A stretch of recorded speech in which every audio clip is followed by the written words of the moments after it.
A fala espanhola é a mesma em todos os países? Sim e não. Por quê? Porque com uma base linguística, de pronúncia, você consegue se comunicar com qualquer pessoa, de qualquer país. Mas, com certeza, por causa das diferenças culturais, em muitos momentos você vai ter que negociar sentidos falando em espanhol. O que eu quero dizer com negociar sentidos? Por exemplo, eu tenho um amigo que ele é mexicano. E a gente estava conversando, ele estava aqui no Rio, e ele me perguntou, Diego, assim, em espanhol, né? Diego, como hago para tomarme um autobús hasta São Paulo? E eu respondi para ele, puedes tomarte um colectivo en la terminal. Ó, la terminal significa na rodoviária. E coletivo, no espanhol da Argentina, significa ônibus. Só que ele olhou para mim assim com uma cara, ele falou, coletivo é autobus? Aí eu, sim. Eu pensei que ele sabia o que era coletivo, mas ele não sabia. Então, o que a gente fez ali naquele momento? Quando ele me perguntou, coletivo é autobus? Ele estava negociando comigo.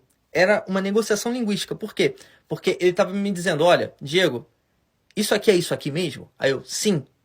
E a gente está falando a mesma língua. E para mim era muito evidente que é coletivo. Até no português, né, a gente fala ônibus, a gente pode falar coletivo.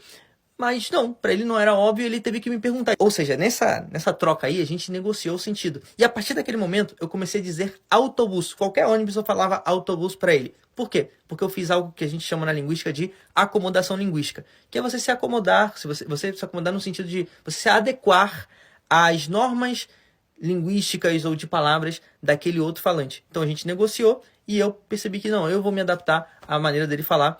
E isso é legal pra caramba, porque a gente aprende muito nessa negociação de palavras em espanhol, de expressões, é muito maneiro. Esse exemplo que eu dei pra vocês é uma negociação no nível de palavra, tá bom? Mas também existem outros níveis. Por exemplo, existe esse tipo de negociação no nível fonético, porque muitas vezes os nativos não se entendem, porque existem muitas maneiras de pronunciar determinadas letras, determinados sons, determinadas sílabas.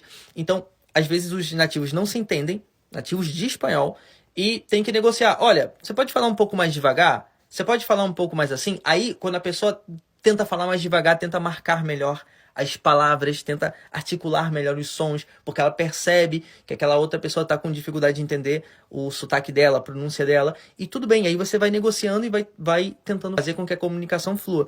Por isso que eu digo, a padronização em qualquer, não só no espanhol, tá? No ensino de línguas, é algo horrível, porque existem vários sotaques, várias maneiras de pronunciar uma palavra. Claro, desde que sempre seja uma pronúncia coerente.